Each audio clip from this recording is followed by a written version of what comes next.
प्यारे विद्यार्थियों, कक्षा 11 में हॉर्नबिल बुक के lesson first the portrait of A lady की टेक्स्ट बुक की हिंदी आपको बताई जा चुकी है।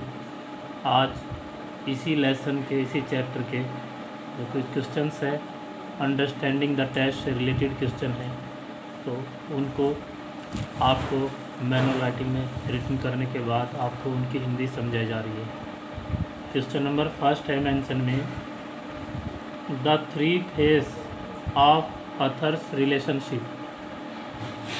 तीन फेस बताइए लेखक के संबंध के विद हिज ग्रैंड मदर, उसकी दादी माँ के साथ, before he left the country, इससे पहले कि उसने देश को छोड़ा, टू स्टडी अब्रोड, विदेश में पढ़ाई करने के लिए।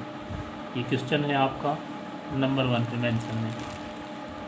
अब इसका आंसर है the three phase of the others relationship. लेखक के जो मित्रता थी, संबंध था, विद हिज ग्रैंड मदर, उसकी दादी माँ के साथ, before he left the country, इससे पहले कि वह देश छोड़ता, टू स्टडी, पढ़ाई करने के लिए, अब्रोड, विदेश में, आर नीचे दी गए हैं। यानी तीन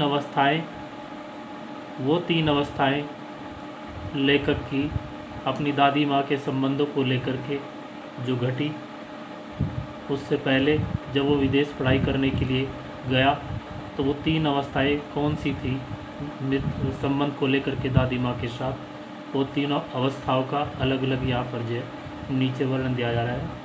पहली है नंबर 1 चाइल्डहुड, यानी राइटर का बचपन, जब राइटर एक छोटा सा बच्चा था।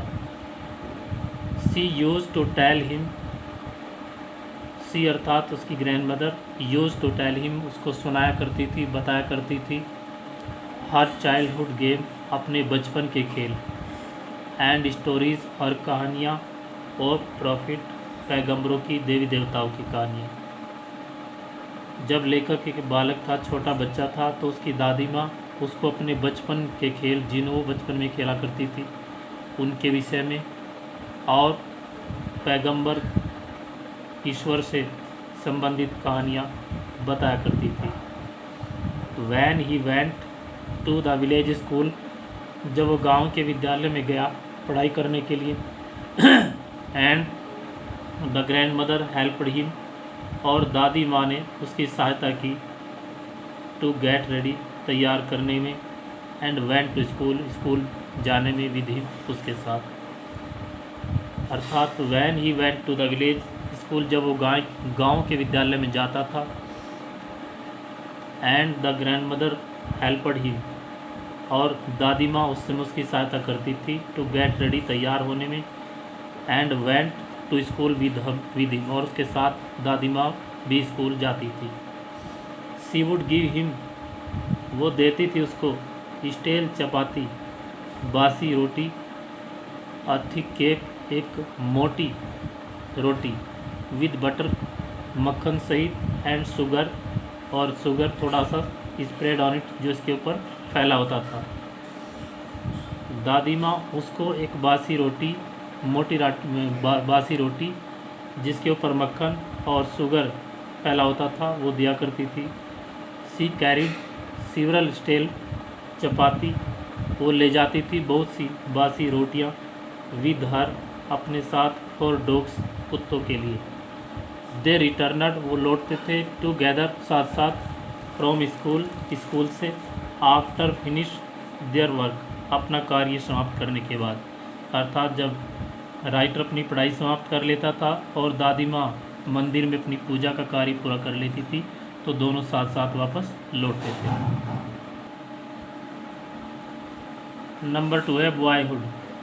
अब लेखक थोड़ा सा बड़ा हुआ, उस अवस्था में दादी माँ के साथ किस प्रकार के संबंध रहे, वो इस पॉइंट में मिलेगा, क्लियर होगा। When he went to the city school, जब वह शहर के विद्यालय में जाता था, अर्थात जैसे लेखक थोड़ा बड़ा हुआ तो उसके पेरेंट्स ने, माता पिता ने उसको शहर में बुला लिया दादी माँ के साथ। और वहाँ पर when he went to the city school, जब वो शहर के विद्यालय जाता था, इन अ बस, एक बस में। ही शेयर्ड ए रूम, वह एक कमरा शेयर करता था विद ग्रैंड मदर, दादी माँ के साथ। But she could no longer help him, लेकिन अब वो उसकी सहायता नहीं कर सकती थी इन हिज स्टडीज, उसकी पढ़ाई में। सी वुड आस्क हिम, वह उससे पूछा करती थी what the teacher taught him, अध्यापक ने उसको क्या पढ़ाया। वो उसकी सहायता तो नहीं कर सकती थी पढ़ाई में, लेकिन वो उससे पूछा करती थी कि उसको अध्यापक ने क्या पढ़ाया। सी बिकेम सैड, वो दुखी हो जाती थी। वैन सी न्यू, जब उसको पता लगता था, जब वो जानती थी दैट की देयर वाज नो टीचिंग, वहाँ पर कोई शिक्षण नहीं था अबाउट गॉड, ईश्वर के बारे में, भगवान के बारे में वहाँ पर कोई पढ़ाई नहीं थी। ये जान करके उसको दुख हुआ। एंड स्क्रिप्चर्स, और धार्मिक ग्रंथों के विषय में, अर्थात जब उसको पता चला कि उसके विद्यालय में ईश्वर के बारे में और धार्मिक ग्रंथों के विषय में कुछ भी नहीं पढ़ाया जाता, तो ये जान करके उसको दुख हुआ। सी रेयरली टॉक टू राइटर, उसने कभी कभार ही बातचीत की लेखक से। वैन सी न्यू, जब उसको पता लग गया दैट कि he was given a music lesson, कि उसको संगीत के लेसन भी दिए गए थे, क्योंकि संगीत से दादी माँ लाइक नहीं करती थी संगीत को। तीसरा पॉइंट है अर्ली यूथ, अब उसकी युवावस्था से पहली थोड़ी सी अवस्था। When he went to the university, अब जब वो यूनिवर्सिटी की शिक्षा प्राप्त करने के लिए गया। And was given a room of him own, और उसको अपना निजी कमरा दे दिया गया, अर्थात लेखक यूनिवर्सिटी में ही रहने लग गया पढ़ाई करने के दौरान। The common link of friendship, अब मित्रता की जो एक कॉमन लिंक था दोनों के बीच में, जो सामान्य जुड़ी हुई कड़ी थी, वो स्नैप्ड, वो भी टूट गई। अब फिजिकल जो कॉन्टेक्ट था लेखक का उसकी दादी माँ के साथ, वो बिल्कुल स्नैप हो गया, टूट गया। इस प्रकार ये तीन अवस्थाएं हैं लेखक की, तीन अवस्थाएं उसके फ्रेंडशिप को लेकर के उसके बाल्यावस्था के विषय में। अब क्वेश्चन नंबर 2 है, मेंशन 3 रीजन्स, 3 जो रीजन्स थे उनका उल्लेख कीजिए। Why the author's grand mother, क्यों लेखक की दादी माँ वॉज डिस्टर्ब, दुखी थी, परेशान थी। When he started going to the city school, जब उसने शहर के विद्यालय में जाना शुरू कर दिया तो दादी माँ परेशान क्यों थी। उन 3 रीजन्स को बताना है। तो आंसर में है द 3 रीजन्स, वो 3 कारण। Why the author's grand mother, क्यों लेखक की दादी माँ वो डिस्टर्ब, दुखी थी, परेशान थी। वैन ही स्टार्टेड गोइंग, जब उसने शुरू कर दिया जाना टू द सिटी स्कूल, शहर के विद्यालय में। Number 1, she hated western science and learning, she hated, वो नफ़रत करती थी, वेस्टर्न पश्चिमी साइंस विज्ञान से, एंड लर्निंग पढ़ाई से, वह पश्चिमी विज्ञान और लर्निंग पश्चिम पढ़ाई से नफ़रत करती थी। नंबर 2 पॉइंट, सी वॉज पेन्ड, वो दुखी थी, टू नो जान करके, दैट की देर वाज नो टीचिंग, वहाँ कोई पढ़ाई नहीं होती थी ऑफ गॉड, भगवान के विषय में, ईश्वर के विषय में। एंड द स्क्रिप्चर्स, और धार्मिक ग्रंथों के बारे में, देर वहाँ वो इस बात को लेकर के दुखी थी कि विद्यालय में ईश्वर के विषय में और धार्मिक ग्रंथों के विषय में कोई पढ़ाई नहीं होती थी।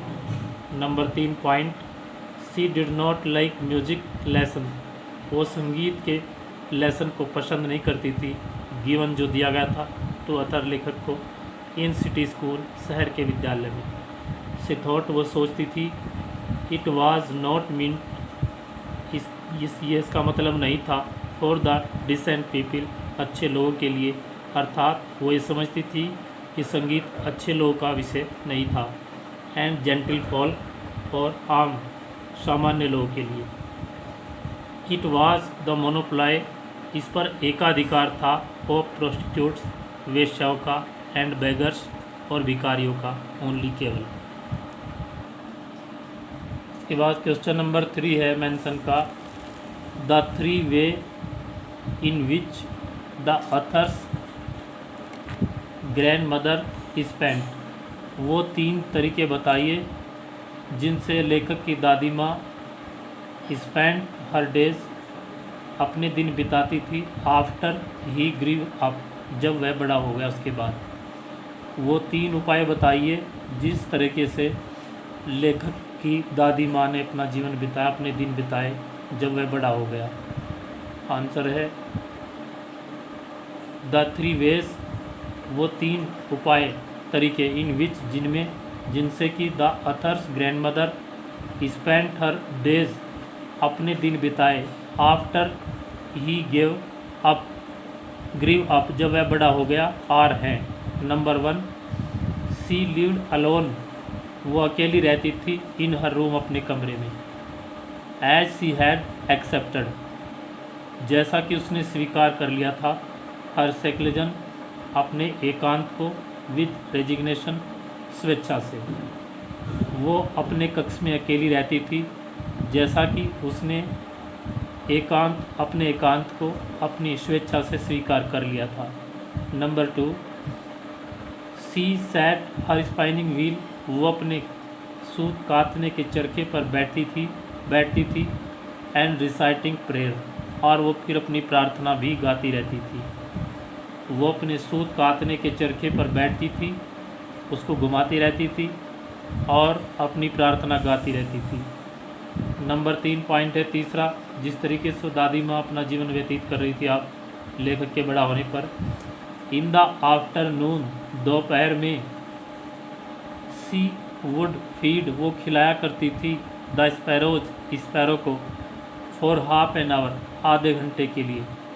दोपहर में आधे घंटे के दौरान वो स्पैरोज को, पक्षियों को भोजन खिलाया करती थी। दिस हाफ एन आवर, ये आधा घंटा, वॉज द हैप्पीएस्ट आवर, सबसे खुशी का आवर होता था, समय होता था, ऑफ द डे, दिन का, फॉर हर, उसके लिए। इस प्रकार से 3 तरीके से दादी माँ ने अपना दिनों को व्यतीत करना शुरू कर दिया जैसे ही लेखक बड़ा हुआ। क्वेश्चन नंबर 4, द ऑर्डर्ड वे, वो विचित्र तरीके का जिक्र कीजिए इन विच, जिसमें कि द ऑथर्स ग्रैंडमदर बिहेव्ड, लेखक की दादी माँ ने बिहेव किया जस्ट बिफोर सी डाइड, ठीक अपनी मृत्यु से पहले। वो विचित्र तरीके बताइए जो लेखक की दादी माँ ने अपनी ठीक मृत्यु से पहले जिस तरीके से व्यवहार किया। अब आंसर है क्वेश्चन का, द ऑर्डर्ड वे, विचित्र अर्थात है सामान्य उक्त तरीका, इन विच, जिसमें कि द ऑथर्स ग्रैंडमदर, लेखक की दादी माँ ने बिहेव्ड, व्यवहार किया, बिफोर सी डाइड, इससे पहले कि वो उसकी मृत्यु हुई, वो seen in the following manners, वो नीचे दिए गए तरीकों में देखा गया। जस्ट बिफोर हर डेथ, ठीक अपनी मृत्यु से पहले, द ऑथर्स ग्रैंडमदर, लेखक की दादी माँ ने refuse to talk to them, उनसे बातचीत करने से मना कर दिया। अपनी मृत्यु से ठीक पहले लेखक की दादी माँ ने उनसे बात करने से मना कर दिया, अर्थात उनके साथ बातचीत बंद कर दी। Since she had omitted to pray the previous night, निश्चित रूप से पिछली रात से उसने अपनी प्रार्थना जो किया करती थी उसको रोक दिया था भूलवश। वाइल सी वॉज सिंगिंग, जबकि वो गा रही थी सॉन्ग, गीत, ऑफ होम कमिंग, घर लौटने के, योद्धाओं के, एंड बीटिंग द ड्रम, और ढोल को पीट रही थी। She was not going to waste any more time, अब वो और कोई समय व्यतीत करना नहीं चाहती थी। सी इग्नोर्ड देयर प्रोटेस्ट, उसने उनके टोकने के बात को इग्नोर कर दिया, अर्थात उनका जो प्रोटेस्ट था लेखक का और उसके परिवार वालों का, उस पर कोई ध्यान उसने नहीं दिया। सी ले पीसफुली, वो शांति से लेट गई, इन बेड, बिस्तर में, प्रेइंग, प्रार्थना करती रही, एंड टेलिंग बीड्स, और अपनी जो माला थी, रोजरी थी, उसके मनकों को हाथ से चलाती रही। इस प्रकार से ये असामान्य व्यवहार लेखक की दादी माँ का दिखाई दिया इन उपायों में ठीक उसकी मृत्यु से पहले। अब इसके बाद मेंशन से ही क्वेश्चन नंबर 5 है, the way in which the sparrows express, वो तरीके बताइए जिनके माध्यम से स्पैरोज ने व्यक्त किया देयर सरो, अपना दुख, when the author's grand mother died, जब लेखक की दादी माँ की मृत्यु हो गई तब जो स्पैरो थी जिनको वो खिलाया करती थी उन्होंने किस प्रकार से व्यवहार किया, वो उपाय बताइए तरीके। Answer, thousands of sparrows sat silently, हजारों की तादाद में, हजारों की संख्या में जो स्पैरो थी, सैट साइलेंटली, वो चुपचाप बैठ गई, सराउंडिंग द डेड बॉडी, मृतक शरीर के चारों तरफ, ऑफ अथर्स ग्रैंड मदर, लेखक की दादी माँ के मृत शरीर के चारों तरफ घेरा बना करके हजारों की संख्या में ये स्पैरोज बैठ गई चुपचाप। देयर वाज नो चिरपिंग, वहाँ कोई चिरपिंग नहीं थी, अर्थात कोई चहचहाट पक्षियों की नहीं थी, बिल्कुल शांत थे पक्षी। The author's mother threw some crumbs of bread to them, लेखक की माताजी ने रोटी के कुछ क्रम्स टुकड़े इन स्पैरो के लिए फेंके, क्योंकि उसकी दादी माँ उन रोटी के टुकड़ों को उन पक्षियों के लिए फेंका करती थी, तो इसीलिए लेखक की माताजी ने उनके स्थान पर उस दिन ऐसा किया। दे टुक नो नोटिस, लेकिन इन पक्षियों ने, इन स्पैरो ने कोई ध्यान नहीं दिया ऑफ दैम, उनकी तरफ। As soon as the great grandmother's corpse was carried off, जैसे ही दादी माँ का शव वहाँ से निकाला गया, ले जाया गया, दे फ्लीव अवे क्वाइटली, वो चुपचाप उड़ करके दूर चली गई। इन दिस वे, इस प्रकार से द स्पैरोज एक्सप्रेस, स्पैरो ने व्यक्त किया देयर सोरो, अपना व्यक्त, फॉर हिज ग्रैंड मदर, उसकी दादी माँ के लिए।